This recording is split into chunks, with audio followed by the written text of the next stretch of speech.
सवाल, review exercise 5, fill in the blanks, खाली जगह पूर्ण करें।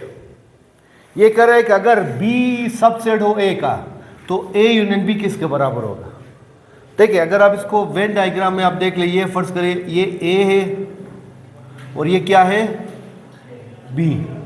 बी क्या होता सबसेट हो किसका ए का। तो जब आप इनका यूनियन निकालोगे ए यूनियन बी, अब ए यूनियन बी क्या होगा, ये सारा इन सबको मिलाएंगे ना, आप जानते हैं इस बात को ना कि ए यूनियन बी क्या होता है, ठीक है। एक्स सच दैट एक्स इधर बिलोंग्स टू ए और A belongs to x belongs to set B. ये ए यूनियन बी एक ऐसा सेट होता है कि जिसके अरकान या तो ए पर मुश्तमिल होता है या बी पर या दोनों पर। तो जब आप इनको मिलाएंगे जो शेडिड एरिया है that shaded area that is, और ये किसके बराबर है, पूरा किसके बराबर है, पूरा सेट ए के बराबर।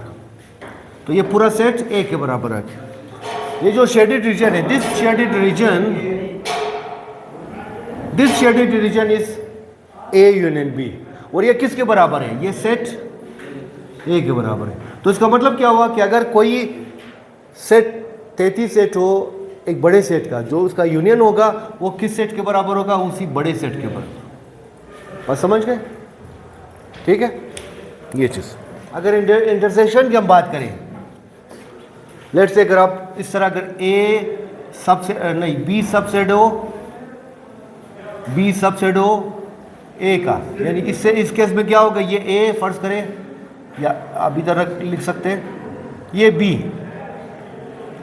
तो इन दोनों में कॉमन क्या चीज़ है, कॉमन वो एलिमेंट्स है जो बी का है, क्योंकि बी ऐसे एलिमेंट्स है जो इसमें भी है इसमें भी है। तो इस वजह से यहाँ पर ए इंटरसेक्शन क्या होगा, जो दोनों में कॉमन हो, कॉमन दोनों में क्या है ये चीज़।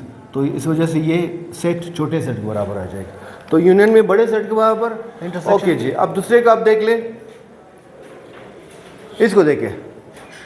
अगर x 33 सेट हो यानी गैर वाजिब 33 सेट हो, ये जो लिखा हुआ है इसको अगर आप देख लें, ये डेफिनेशन है एक तारीफ की। x अगर गैर वाजिब 33 सेट है y का और एंड y गैर वाजिब 33 सेट है x का, x is improper subset of y and y is improper subset of x, यानी ये इसका 33 सेट है ये इसका 33 सेट। तो इसका मतलब क्या हो, इसका मतलब ये दोनों एक ही सेट है, दोनों सेट आपस में बराबर है, ठीक है। फॉर एग्जांपल अगर आप एग्जांपल लेना चाहे तो ये देखिए 1 2 3 लेट्स से ये, अब y बराबर है लेट्स से 3 2 1। अब देखें ये देखें इसके सारे एलिमेंट्स इसमें मौजूद है, तो ये इसका इम्प्रॉपर सबसेट हो गया। इसी तरह इसको आप देख लें, इसके सारे एलिमेंट्स इसमें मौजूद हैं, तो ये दोनों आपस में क्या है बराबर। तो ये बराबर की डेफिनेशन है। तो इसका मतलब क्या होगा, यहाँ पर क्या आ जाएगा, x is equal to Y, set x equal to set y, third part साथ साथ। तो ये हो गया। अब इसकी बारी है, ये क्या कह रहा है, a union B intersection C. अब इसको यूँ समझे कि अब इसको मल्टीप्लाई कर रहे हो, अब जस्ट लाइक दैट। देखिए ये समझे ए यूनियन बी, इसके साथ भी आ जाएगा ए यूनियन बी। आप यूँ समझे मल्टीप्लाई कर रहे हो, फिर दरमियान में क्या है, ये इसके साथ लगा लिया, इसको ब्रैकेट लगाए, फिर दरमियान में क्या है इंटरसेक्शन, फिर इन दोनों को इसके साथ लिख लें ए यूनियन सी। तो ये चीज़ आ गई, बात क्लियर। तो खाली जगह में क्या चीज़ आ जाएगी, ये क्या लिखेंगे ए यूनियन बी, फिर ब्रैकेट, फिर इंटरसेक्शन, ये अलामत, फिर ए यूनियन सी। ये इसको नोट। चैनल पे नया है तो चैनल को सब्सक्राइब ज़रूर कीजिए। कोई बात पूछनी हो तो आप बेशक कमेंट कर सकते हैं। अच्छा ये क्या है, ये मिसिंग है किसका, ये असल में यूनिवर्सल सेट है, ठीक है, यूनिवर्सल सेट का कंप्लीमेंट। देखिए ये यूनिवर्सल सेट, इसको मतलब ये यूनिवर्सल सेट, तो यूनिवर्सल सेट किसी जो मौजू है अंडर डिस्कशन उसमें सबसे बड़ा सेट होता है। तो इसका कंप्लीमेंट, इसके कंप्लीमेंट का आप किस डिजाइन करते हैं? तो ये इसका मतलब क्या है? u माइनस यू, तो u माइनस यू क्या आ जाएगा? खाली सेट आ जाएगा। वजह क्या है? किसी भी सेट का जो कंप्लीमेंट है वो किसके बराबर है? यूनिवर्सल माइनस वही सेट। तो जब आप यूनिवर्सल सेट के कंप्लीमेंट की बात करते हैं तो इसका मतलब u माइनस यू, तो क्या आ जाएगा? इसके तमाम एलिमेंट में से इसको निकाल तो आखिर खाली सेट आ जाएगा। ये सिंबल है खाली सेट का। तो u का कंप्लीमेंट या शॉर्टन फॉर्म इसको इस तरह भी लिख सकते हैं UC, तो ये किसके बराबर आ गया? खाली सेट। ये फाई, इसको कहते हैं फाई, PHI, फाई सिंबल है फॉर एम्प्टी सेट, ठीक है। या इस तरह लिख लें, या मतलब इसको आप इस तरह भी लिख सकते हैं, कोई ऐसी बात नहीं है, ठीक है। एम्प्टी सेट आप लिख सकते हैं, सिंबल है फाई, जिस तरह अल्फा बीटा गेमा होता है ना, तो इसी तरह फाई। नेक्स्ट पांचवा, B क्रॉस B का 33 सेट B में क्या कहलाता है? ठीक है ना, यानी B कोई भी सेट ये क्रॉस करते हैं, इसका कोई सबसेट क्या कहलाता है? सनाई रब्त या बाइनरी रिलेशन, जिसको हम F से या R से जाहिर करते थे, याद है? तो the sub set, let's say एक F है या R इसको लिखते हैं, तो the sub set of B cross B या B cross A, what any Cartesian product, the sub set of any Cartesian product is called binary relation या सनाई रब्त। ये काफ़ी डिटेल में हम पढ़ चुके हैं, ये सनाई रब्त। गुड, ये भी हो गया। नेक्स्ट देख लें,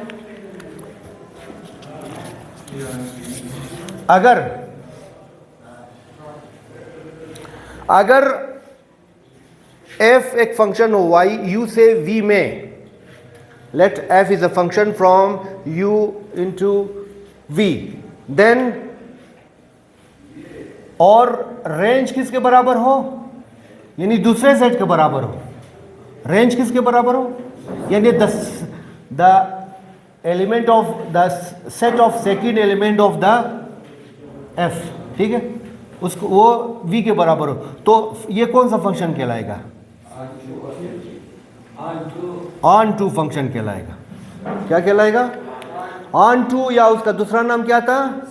सरजेक्टिव। यस, इसका दूसरा नाम सरजेक्टिव, यानी ऑन टू और सरजेक्टिव। ये इसको इंग्लिश में लिखना चाहे तो दैट इज बाइनरी रिलेशन। क्या इंग्लिश में लिखना चाहे तो सनाई रब्त को क्या कहेंगे? Binary relation. यस। सातवां, सनाई रब्त यानी बाइनरी रिलेशन 1 2 2 3 1 4 एक फंक्शन क्यों नहीं है? देखिए 1 एज अ डोमेन 2 मरतबा रिपीट हुआ है। हमने बताया था कि डोमेन 1 मरतबा आता है, और इसी वजह से रेंज क्या होता है? यूनिक होता है, 1 इन ओनली 1 होता है। सो दैट्स वाई ये एक फंक्शन नहीं है, नॉट अ फंक्शन, यहाँ पर नॉट आ जाएगा। तो ये हो गया जी। ये अच्छा, पहली बात तो इसको आप देख ले कि ए कॉम्प्लीमेंट किसके बराबर होता है, ठीक है। ये कॉम्प्लीमेंट बराबर होता है कि यूनिवर्सल सेट में से आप ए को निकाल दें। यानी ये कॉम्प्लीमेंट का मतलब क्या होता है? कॉम्प्लीमेंट का मतलब यही होता है कि x such that x belongs to universal set and x does not belong to a।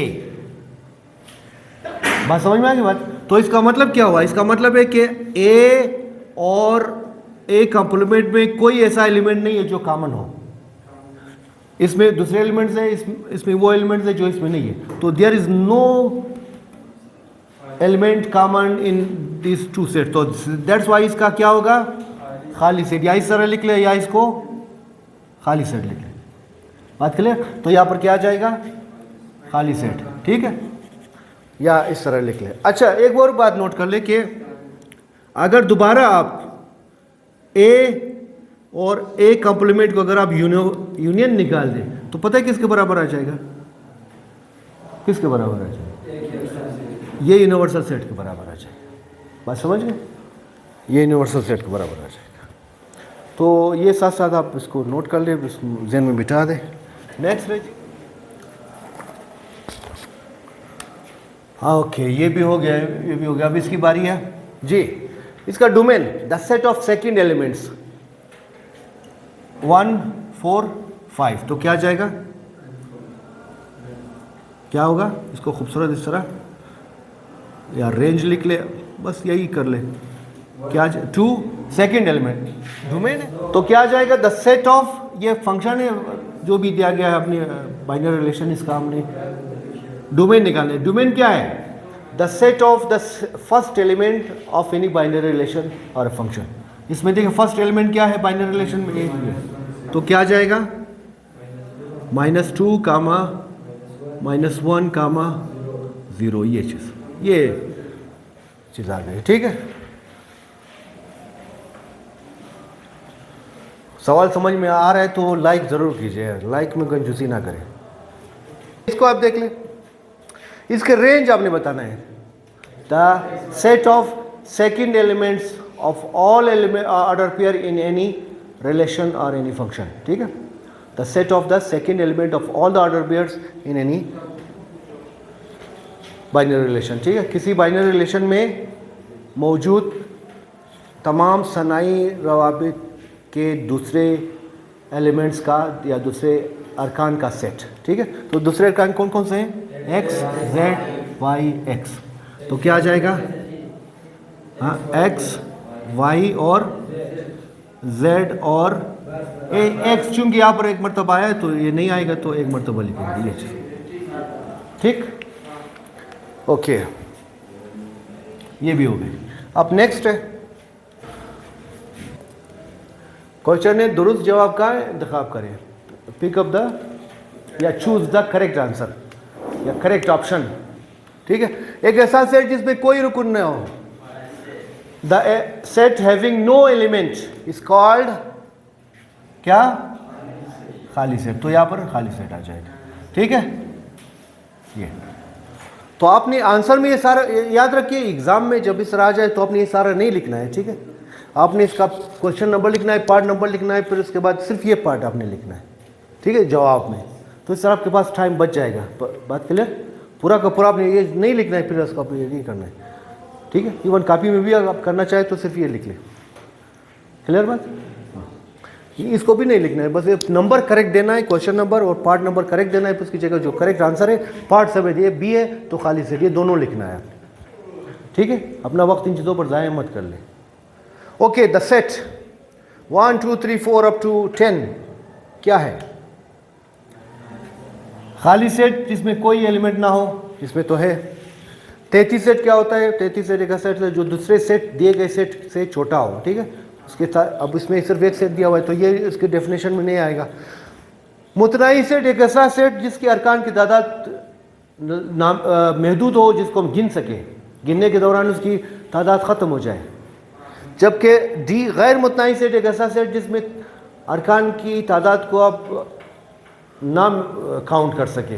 ठीक है, जिसकी तादाद लामुतनाई हो उसको हम गैर मुतनाई कहते हैं, अनकाउंटेबल हो जिसके एलिमेंट्स। ठीक है, अब इसमें देखिए 1 से लेकर 3 तक। ठीक है, 1 2 3 4 5 अप टू 10 है, तो इसका मतलब ये कौन सा ऑप्शन है? हाँ, ये। क्लियर? गैर मुतनाई का कोई एग्जांपल है आपके जहन में?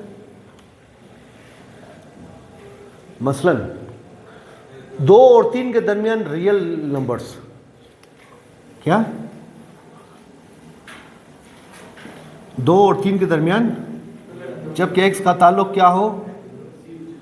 अब 2 और 3 के दरमियान क्या आ सकता है? 2.1, और क्या आ सकता है? 2.11, 2.112 एटसेट्रा। तो ये बहुत तादाद है, इसको हम काउंट, तो ये जो एक ऐसा सेट है ये क्या आ जाएगा? ये गैर मुतनाई है। बात के लिए तो गैर मुतनाई का आप इस सूरत में लिख भी नहीं सकते, या इसी तरह जो इस तरह लिखा होता है 1 2 3 फिर 4 डैश डैश डैश, इस तरह का हो, तो ये भी क्या है? गैर मुतनाई है, क्योंकि इसका एंड का हमें पता नहीं है, तो ये गैर मुतनाई होता है। जबकि ये तो इसका बिगिनिंग का भी हम पता है और आखिर का भी 1 2 3 4। अच्छा ये हम अज्यूम कर लेते हैं कि नेचुरल नंबर है, तो इस वजह से हम इसको मुतना ही कहेंगे। अगर फ़र्ज़ करिए रियल नंबर होता, बहरहाल ये कौन सा ऑप्शन है, मुतना ही है। ठीक है, नेक्स्ट क्या है, थर्ड पार्ट। एक ऐसा सेट, एक सेट दिया गया है P upon Q such that P upon Q such that PQ belongs to Z and Q is not equal to 0।